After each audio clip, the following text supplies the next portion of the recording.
Authorities in China warning Washington and Seoul against provoking confrontation from Pyongyang as South Korea's leader reaches a deal with the United States president on reinforcing nuclear deterrence in the event of an attack from the north.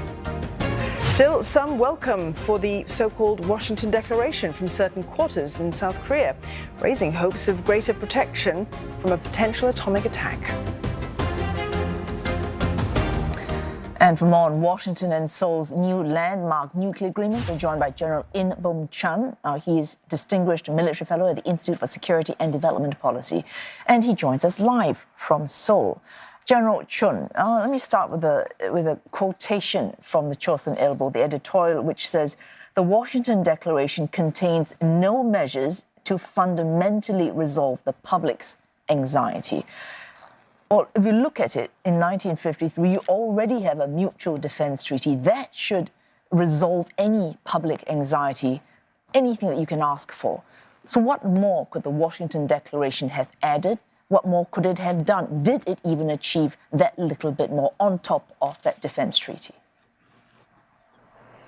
So the recent concerns of the Korean people arises from the fact that North Korea has been progressing very aggressively with their nuclear program and missile development. Coupled with that, the new challenges between and within the Indo-Pacific between the United States and China has given more anxiety and a historical remembrance of all the hardships that the Korean people have had being a neighbor to China. So I feel that because of these new challenges and circumstances, the Korean people feel more insecure, and therefore they had wanted some sort of change or improvement in the mutual defense arrangement that we had.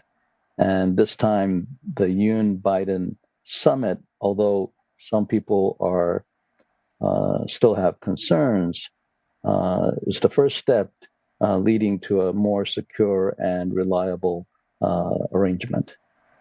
If it's the first step, what should we be looking for in the second or third steps that will make a material, substantial difference in terms of deterring North Korea? So the Washington Declaration, or the summit, encompasses a very comprehensive, wide range of cooperation between the United States and Korea. And one of those is the security situation, which can be summed up in two areas. Number one, we're going to create a new nuclear consultative group. And secondly, more presence and demonstration of American deterrent assets to the Korean Peninsula. So for the nuclear consultative group. Yes, please continue. Yes, so for the nuclear consultative group, it will be able to discuss matters of interest between the two countries concerning the employment of nuclear deterrence against North Korea. And therefore, with better understanding, it will lead to better deterrence on the Korean Peninsula, as well as the presence and demonstrations of U.S. assets to the Korean Peninsula. This will also fortify the will. But I think the most significant message that we must listen to is the fact that if North Korea uses nuclear weapons, it'll be the end of the North Korean regime. All right, but if we look at this consultative group, what South Korea has is it has a voice in planning. It has a voice, it can voice its concerns, but it has no independent operative control. It has no actual nuclear assets on its within the country, either U.S. ones or its own independent nuclear assets.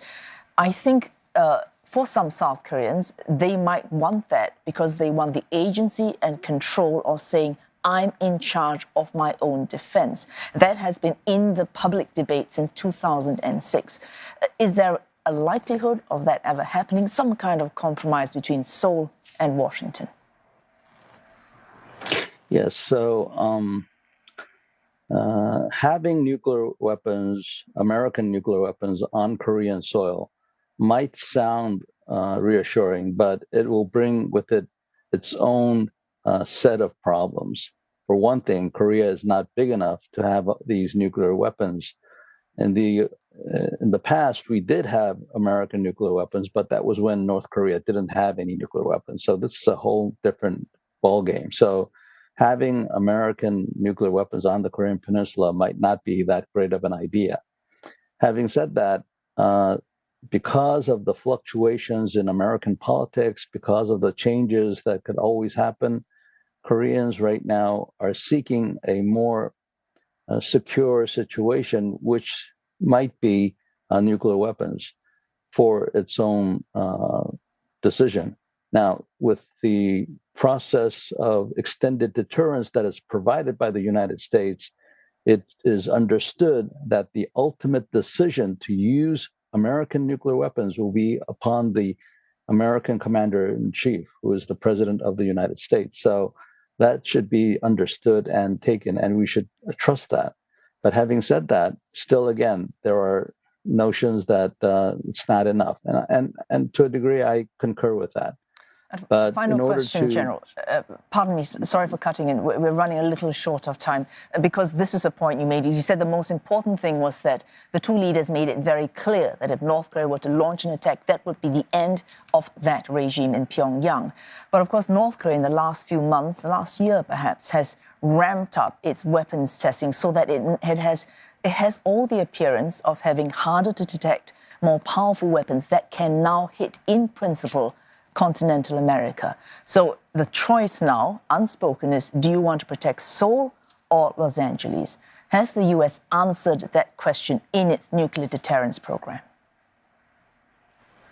Yeah, so many people doubt this commitment by the United States, but I believe that the United States has no choice because without their will to exchange Los Angeles for Seoul or whatever other country, then the whole meaning of the United States leadership would collapse. So I think the United States would have no choice but to defend and sacrifice one of their cities for another country's city that is being provided with extended deterrence. Thanks so much for speaking to us, General In Bum-chun, speaking to us from Seoul.